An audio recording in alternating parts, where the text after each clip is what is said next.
Ele não era sacerdote. Não era filho de profeta. Não veio do reino do sul, como todos os outros profetas escritores da Bíblia. Era apenas um homem comum, nascido no reino do norte de Israel, numa época em que tudo parecia próspero por fora e estava apodrecendo por dentro. Um homem que tinha casa, tinha terra, tinha planos simples. Um homem que provavelmente sonhava com uma vida tranquila, uma esposa fiel, filhos que crescessem em paz nas colinas verdes de Samaria. E ainda assim, num dia qualquer por volta de 750 a.C., esse homem ouviu uma voz. E a voz não pediu que ele caminhasse 120 quilômetros, como tinha pedido a Amós. Não pediu que ele enfrentasse reis e sacerdotes em pleno santuário. A voz pediu algo muito mais íntimo, muito mais doloroso, muito mais escandaloso aos olhos do mundo antigo. A voz disse: vai, casa com uma mulher de prostituições e tem filhos com ela. Porque a terra de Israel está cometendo grande prostituição, deixando o Senhor. Oseias obedeceu. Casou-se com uma mulher chamada Gomer, filha de Diblaim. Teve com ela 3 filhos, e deu a cada um deles nomes que eram profecias ambulantes contra Israel. Viu Gomer ir embora atrás de outros homens. Criou as 3 crianças sozinho. E anos depois, por ordem direta de Deus, atravessou o reino para resgatar a esposa adúltera num mercado de escravos, por 15 ciclos de prata e uma carga de cevada. Foi o ato mais escandaloso de perdão de todo o Antigo Testamento. 750 anos depois daquela compra no mercado, um carpinteiro da Galileia chamado Jesus citaria Oséias 2 vezes diante dos fariseus. Misericórdia quero, e não sacrifício. Era a frase que resumia a vida inteira do profeta de Samaria. A frase que ele havia comprado por 15 ciclos de prata, lá no fundo de uma praça poeirenta do Reino do Norte. Mas a vida de Oséias teve também um capítulo final que poucos conhecem. Um capítulo guardado pela mesma tradição antiga que preservou a morte de Amós. Um capítulo sobre uma viagem ao Egito, sobre uma cidade chamada Babilônia, que ainda não era a Babilônia que destruiria Jerusalém, e sobre um profeta que morreu longe da terra, onde havia perdido tudo o que amava. Essa é a história de Oséias. E ela vai mudar a forma como você entende perdão. E antes de continuarmos essa jornada pela vida de Oséias, me escreva nos comentários de onde você está nos acompanhando agora. Me emociona ver as pessoas que se conectam com essas histórias bíblicas vindas de tantos lugares diferentes do mundo.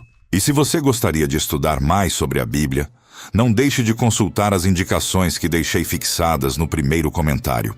Para entender o que Oséias estava prestes a viver, é preciso primeiro entender o mundo em que ele acordava todas as manhãs. Samaria, capital do Reino do Norte, era naquele momento uma das cidades mais ricas de todo o Oriente Médio. Caravanas vindas do Egito subiam carregadas de linho e papiro. Caravanas vindas da Fenícia desciam carregadas de púrpura e cedro. Mercadores assírios atravessavam o vale do Jezreel oferecendo metais, escravos e perfumes. O ouro circulava nas mãos da elite como nunca tinha circulado desde o reinado glorioso de Salomão, 2 séculos antes. No trono estava Jeroboão II, um rei militar competente, hábil em diplomacia, que havia reconquistado territórios que pertenciam a Israel desde os dias de Davi e haviam sido perdidos por gerações. As fronteiras do Reino do Norte chegavam agora até Damasco, no Nordeste, e até o sul do Mar Morto. O exército era forte, o comércio era forte, a bolsa dos ricos era forte. Tudo em Samaria parecia indicar que o Reino do Norte havia entrado em uma era dourada que duraria para sempre. Mas a verdade que Oséias enxergava e que quase ninguém ao redor dele enxergava era outra. Por baixo da prosperidade visível havia 3 rachaduras se abrindo ao mesmo tempo. A primeira rachadura era social. A riqueza não chegava ao povo simples. Os grandes proprietários compravam as terras dos pequenos agricultores. As famílias antigas que viviam dos seus campos havia gerações estavam perdendo tudo por dívidas pequenas. Mulheres ficavam viúvas e eram empurradas para a prostituição como única forma de sobreviver. Crianças eram vendidas como pagamento de empréstimos. Os tribunais já não defendiam ninguém que não tivesse com o que pagar o juiz. A segunda rachadura era religiosa. Em Betel, no santuário real do Reino do Norte, o bezerro de ouro fundido pelo primeiro Jeroboão ainda recebia adoração. Mas, junto com ele, outros cultos haviam se infiltrado. O culto de Baal, importado da Fenícia através das alianças comerciais e dos casamentos políticos. As prostitutas sagradas dos templos cananeus. Os altares nos lugares altos, espalhados por cada colina do reino. Oseias diria, anos depois, que Israel havia esquecido o Deus que o tirou do Egito e estava correndo atrás de amantes que nada tinham para lhe dar. A terceira rachadura era política e era a mais perigosa de todas, porque enquanto Samaria contava o ouro nos cofres, a leste, num lugar chamado Calá, um novo rei subia ao trono da Assíria. O nome dele era Tiglat-Pileser III.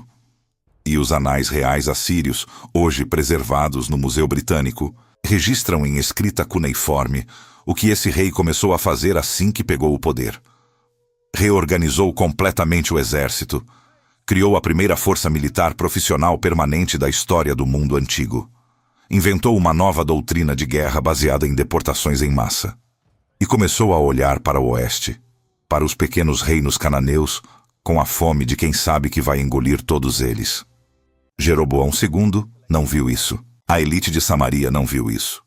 Os sacerdotes de Betel não viram isso. Apenas Oséias e um punhado de outros profetas espalhados pelo reino viram.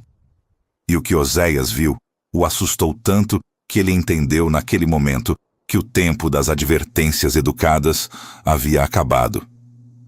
Era preciso uma mensagem que entrasse no peito do povo. Uma mensagem que ninguém pudesse ignorar. E foi exatamente aí que Deus falou com ele. E pediu o impensável. A ordem chegou de uma forma que Oséias jamais conseguiria descrever em palavras humanas. Em algum momento daqueles anos finais do reinado de Jeroboão II, dentro da casa simples onde ele vivia, ou talvez caminhando por uma das estradas que cortavam as colinas verdes da Samaria, a voz do Senhor desceu sobre ele. E o que essa voz disse foi tão chocante que está registrado, palavra por palavra, no primeiro versículo do segundo capítulo do livro, que Oséias escreveria décadas depois.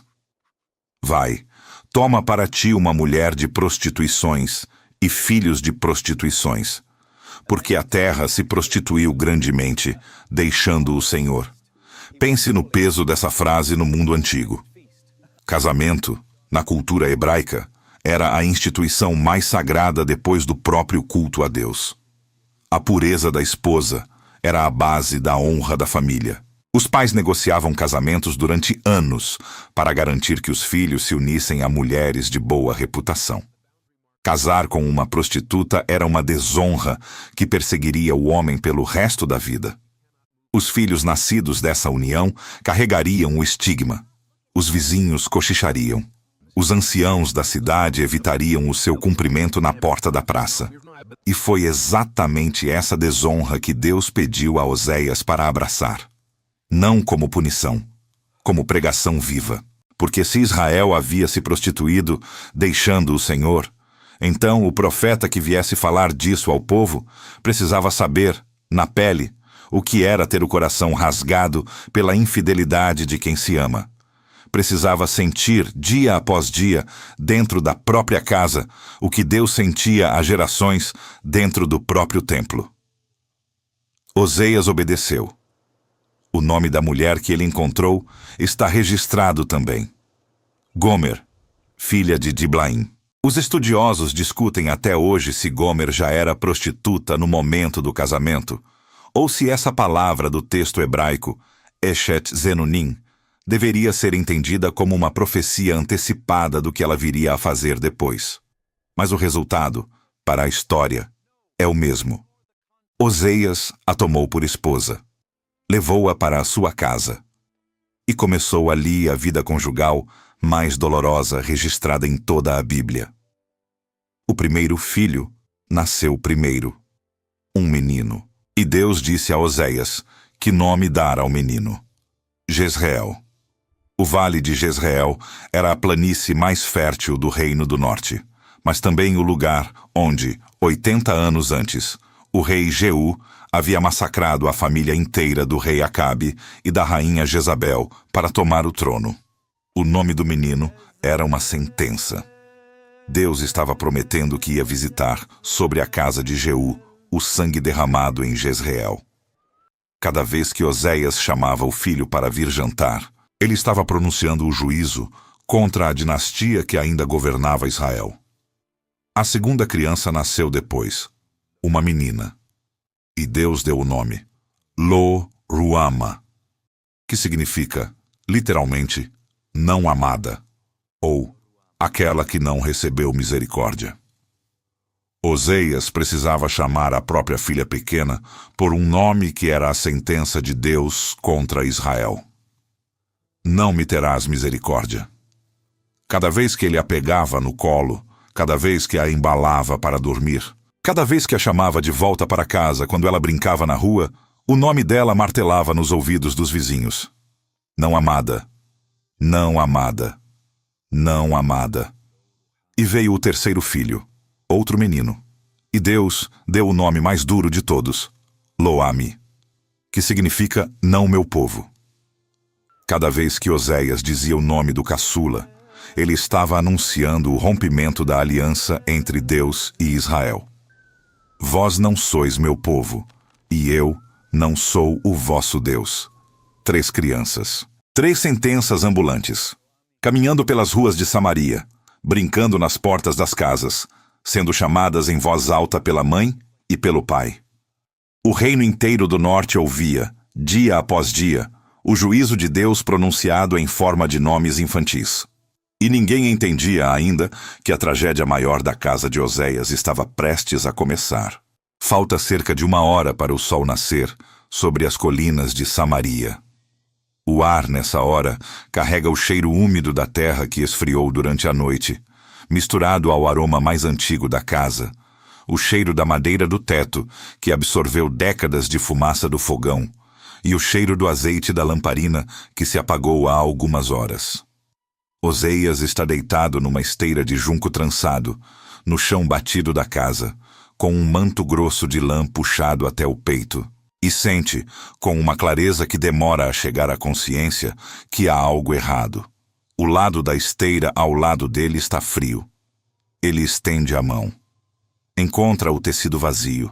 Encontra a marca onde ela esteve deitada na noite anterior, mas a marca já não tem calor. Já não tem o aroma do cabelo dela, o perfume de mirra que ela costumava passar nos cabelos antes de dormir. Apenas o vazio. E o silêncio. Esse silêncio largo das casas em Samaria antes do amanhecer, quando os galos ainda não cantaram, quando os vizinhos ainda não acenderam o fogo da manhã, quando o mundo inteiro parece estar esperando que alguém faça a primeira coisa do novo dia. Oseias se levanta. Não chama o nome dela. Já chamou tantas vezes nos meses anteriores, nas madrugadas em que ela voltava tarde, nos dias em que ela desaparecia sem explicação por horas, que o próprio nome dela na boca já dói. Anda até o quarto pequeno onde dormem as 3 crianças. Jezreel, o mais velho, dorme com a respiração funda dos meninos que ainda não sabem o peso da vida. Lo-Ruama, a menininha, está enroscada num cobertor velho, com o polegar perto da boca. Lo-Ami, o caçula, ainda quase um bebê, dorme de bruços, com a cabecinha virada para o lado. Oseias olha para eles e sente, num instante só, todo o peso do que está acontecendo. Ele vai ter que contar a essas 3 crianças que a mãe foi embora. Ele volta para a sala principal da casa. Verifica o cesto onde Gomer guardava os pertences pessoais dela. As poucas joias que ela tinha. O pente de marfim. O frasquinho de perfume importado da Fenícia. Tudo foi levado. Ela não voltou para um descuido. Ela não atrasou-se com alguma amiga. Ela foi embora de vez, atrás dos amantes que Oséias já sabia que ela tinha. Atrás da promessa de uma vida que não tinha as 3 crianças penduradas no pescoço dela. Atrás da prosperidade dos homens ricos de Samaria, que pagavam bem por uma noite, e melhor ainda por meses de companhia. E é nesse momento exato, no chão frio da casa, onde ele havia construído tudo o que tinha, com o vazio dela escorrendo por dentro como água saindo de um odre rasgado, que Oséias compreende pela primeira vez o que Deus tinha tentado lhe ensinar nos anos anteriores. Ele sente, na carne, exatamente o que Deus sente quando o povo de Israel corre atrás dos Baais. Sente a humilhação. Sente a traição. Sente o ridículo de ter sido enganado por alguém que ele sustentou, vestiu, abrigou, amou com tudo o que tinha para amar. Sente a raiva. E sente também, contra a sua própria vontade, contra qualquer lógica do mundo antigo, contra qualquer conselho que os anciãos da cidade lhe dariam, uma coisa estranha pulsando ainda no fundo do peito. Ele ainda a amava. E essa, exatamente essa, era a mensagem que Deus estava pedindo que ele pregasse ao povo. Que Deus, o Senhor dos Exércitos, o Criador do céu e da terra, o Deus que tirou Israel da escravidão do Egito com mão poderosa e braço estendido, esse mesmo Deus, depois de séculos de adultério espiritual do seu povo, ainda amava Israel. Ainda queria Israel de volta. Ainda estava disposto a pagar o preço que fosse para resgatar a esposa adúltera de onde quer que ela tivesse caído. Oséias acendeu a lamparina. O dia ia começar de qualquer jeito, e ele tinha 3 filhos para criar sozinho. Os anos passaram. Quantos exatamente, o livro de Oséias não registra. Mas qualquer leitor atento percebe que houve um intervalo longo entre o capítulo 2 e o capítulo 3. Tempo suficiente para as 3 crianças crescerem. Tempo suficiente para Oséias se acostumar com o vazio. Tempo suficiente para a ferida deixar de sangrar todos os dias e virar uma cicatriz funda, dessas que doem só quando o tempo muda. E foi exatamente nesse momento, quando ele já tinha aprendido a viver sem ela, que a voz do Senhor voltou. E disse algo ainda mais difícil do que a primeira ordem. Vai outra vez.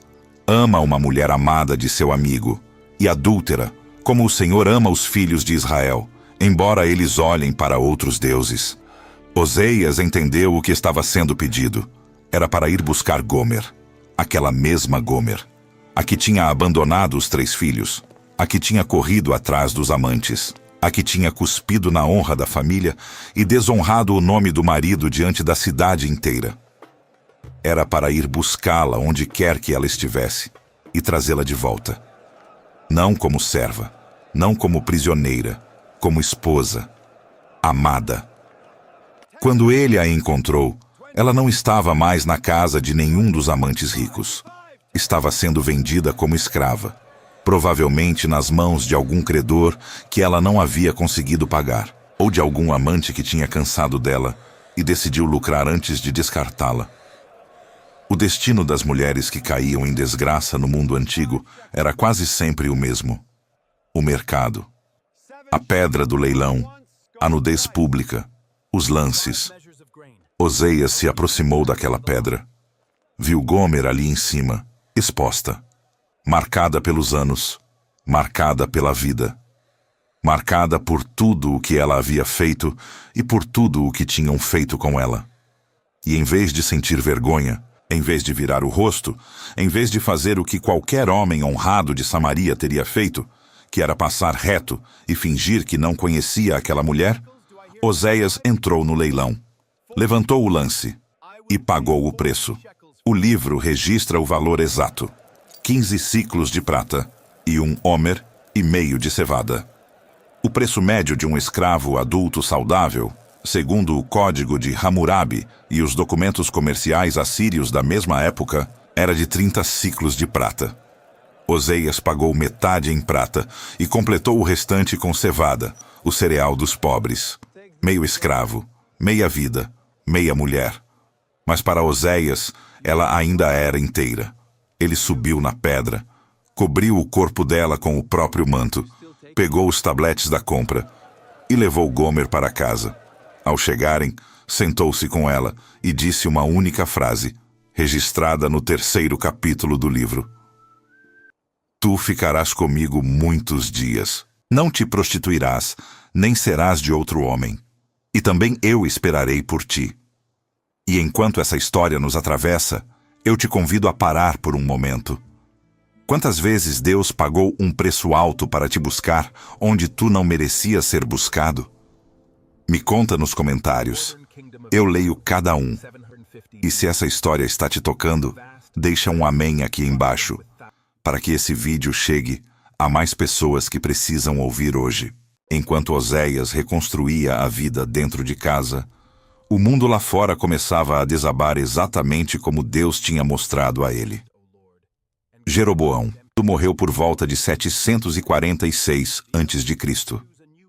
E a partir desse momento, o Reino do Norte entrou na fase mais sangrenta da sua história.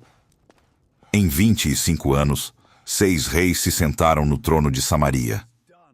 4 deles foram assassinados pelos próprios sucessores. Zacarias reinou 6 meses antes de ser morto. Salum reinou 1 mês antes de ser morto. Pecaías reinou 2 anos antes de ser morto. Peca reinou 20 anos antes de ser morto.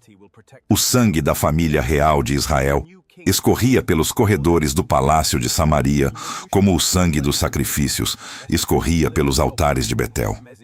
E foi nesse caos que Oseias começou a falar as profecias mais duras do livro dele. Frases que ficariam gravadas por quase 3.000 anos.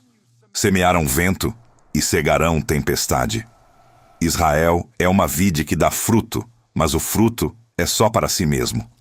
Efraim mistura-se com os povos. É um bolo que não foi virado, queimado de um lado e cru do outro. Os meus pensamentos não são os vossos pensamentos. Vinde e voltemos para o Senhor, porque Ele despedaçou e nos sarará.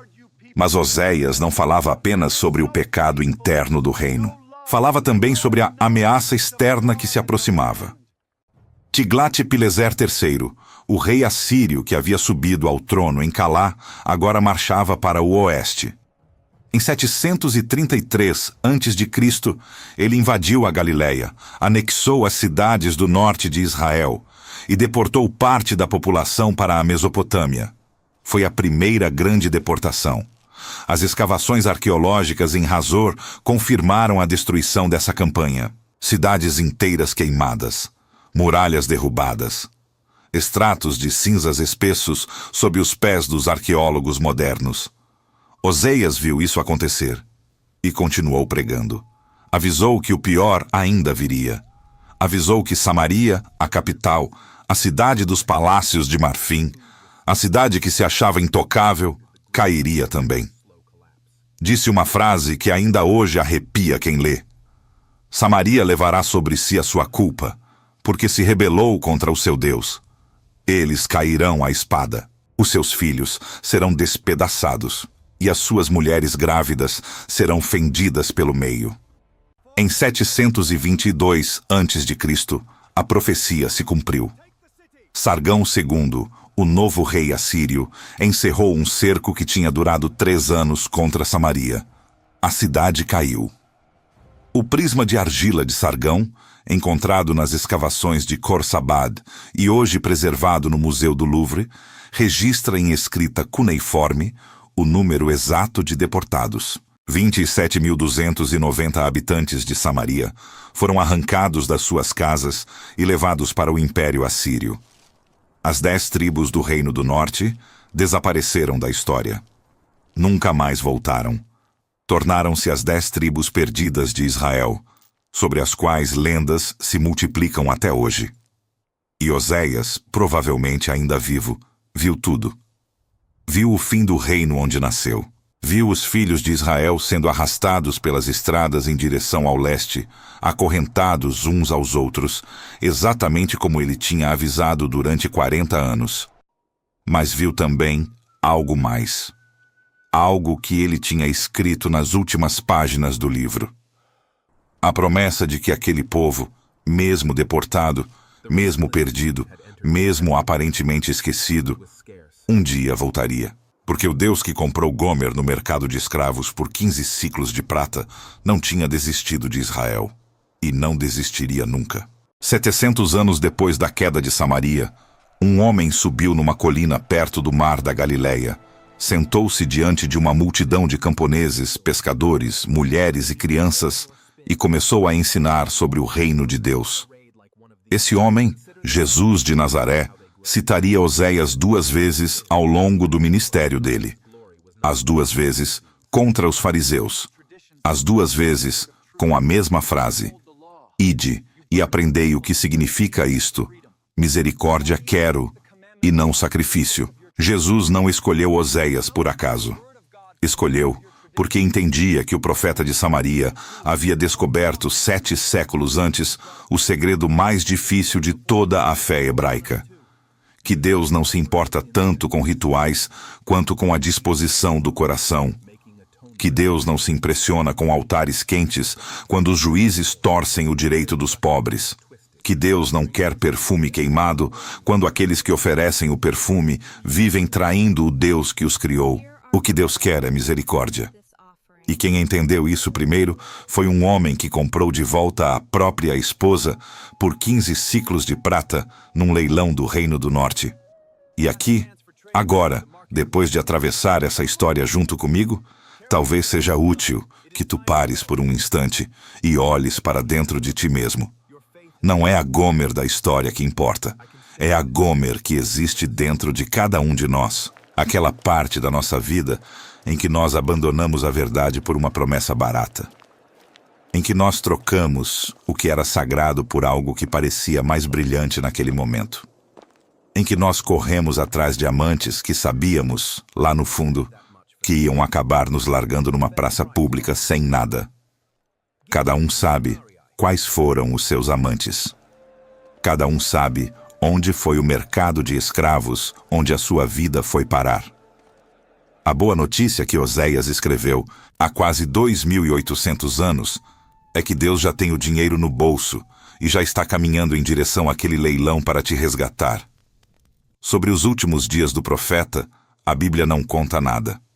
Mas o mesmo documento antigo que guardou a morte de Amós, o texto judaico do 1º século chamado Vidas dos Profetas, registrou também o fim de Oséias.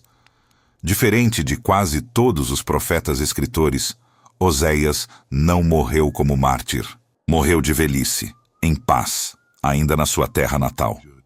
A tradição localiza o túmulo dele em Belemote, na região leste do Jordão, em território da antiga Galaade, antes que os exércitos assírios chegassem até lá, antes que aquela terra também fosse esvaziada para sempre. Há algo de profundamente justo nesse fim. O homem que passou a vida inteira sentindo na carne o coração quebrado de Deus, o homem que carregou no rosto a vergonha de ser marido de uma adúltera, o homem que andou pelas ruas de Samaria sendo apontado pelos vizinhos, esse homem teve, no fim da vida, o descanso que muitas vezes Deus não dá aos seus profetas. Morreu em casa, morreu em paz. E provavelmente morreu com Gomer ainda ao seu lado, depois de quantos anos de fidelidade silenciosa, ninguém jamais saberá. E se essa história te tocou de alguma forma, compartilha esse vídeo com alguém que precisa ouvir isso hoje. Alguém que está se sentindo no fundo do poço, achando que já fez demais para ser perdoado, achando que Deus desistiu há muito tempo. Esse vídeo pode ser exatamente o lembrete que essa pessoa precisava receber. E se você ainda não se inscreveu no canal, esse é o momento. Aperta o botão da inscrição, ativa o sininho, porque toda semana eu trago, com muito cuidado, com fontes históricas, Mais uma dessas histórias do Antigo e do Novo Testamento. Misericórdia quero, e não sacrifício. Era o que Oséias dizia. Era o que Jesus repetia. Que essa verdade encontre lugar dentro do teu peito também, e que Deus te abençoe.